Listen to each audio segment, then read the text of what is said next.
Welcome back to Gospel Rhythms. I'm speaking with Douglas Bramwell, a gentleman from Jamaica, actually, who lives in South Florida and has one awesome voice and a brand new CD. Now, Dougie, before the break, you were telling me about how your church had a keyboard and they stored it at your house. Stored at my house for a good week or two. They had a street meeting in my neighborhood, and man, I just transferred what I knew from the guitar to the keyboard.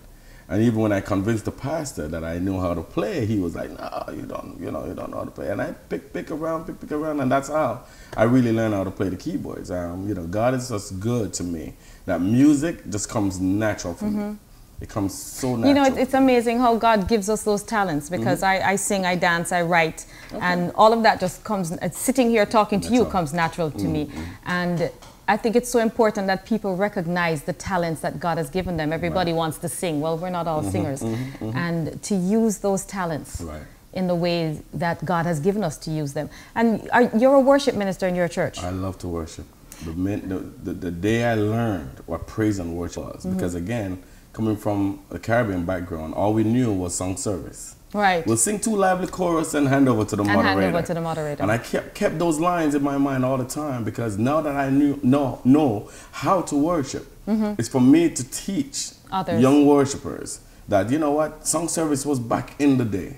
This is a new type of worship, yeah. But the new type of worship, the energy that the new kind of worship brings, everybody needs to experience that, that energy. You know what I want to ask you?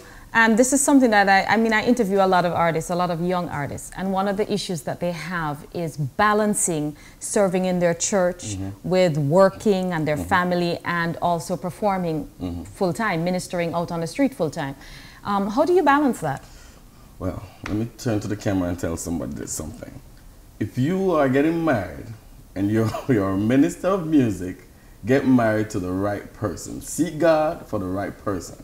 I got married 10 years ago, and that helped me to balance out my life, because my wife is a kind of person who, she prepares everything.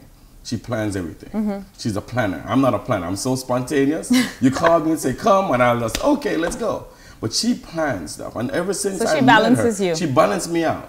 She balanced me out, because, you know, I play at church for 3 services on a Sunday. Wow. 8 o'clock in the morning, 10:30 in the morning, and 6 o'clock in the evening. That's a lot. It's a lot. Wednesday again, I'm at church again. Tuesday, I'm at church for Bible study. Wednesday, we have choir practice. So, and I work a full-time job, 8 to 4:30. Wow. Full-time job. And you're also on the road. And I'm on the road, and I go to these places to sing. So she kind of balanced me out. She know when to get the plane ticket together, when a suitcase needs to be packed. And she also knows when to tell you to stop. And when to tell me to stop. That, you know, there's some me time that we need. You know, we'll go away for a week or go away for a few days, and we can't even take a week really, because there's so much going on. Yeah. And I remember times when, even being at the studio till 2 and 3 o'clock in the morning, she'll come to the studio and she'll crash. One thing I could tell you, my wife is a sleeper. So she'll crash anywhere and make herself comfortable to make sure that we're getting the things done. So I really appreciate my wife for that, because she is the one, she's the engine behind the ship. She's the engine behind the whole ship. So it's really important that you have that, and I think balance is really important. Definitely. That you also recognize that if some of us get so busy doing for God that we don't take time to hear God. Exactly. And that's one of the problems that I think a lot of ministers who are on the road, and ministers as in, you know, music ministers, dance ministers. Yes. And you're on the road, you're so busy going. You have to take time for family. It's so important.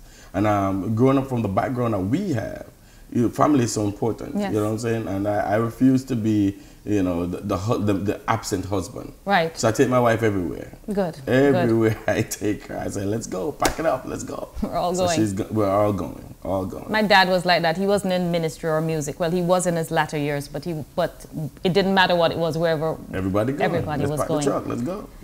Well, we're going to take a quick break. Okay. We're going to pause for a cause. When I come back, we'll talk some more to Douglas Bramwell. All right.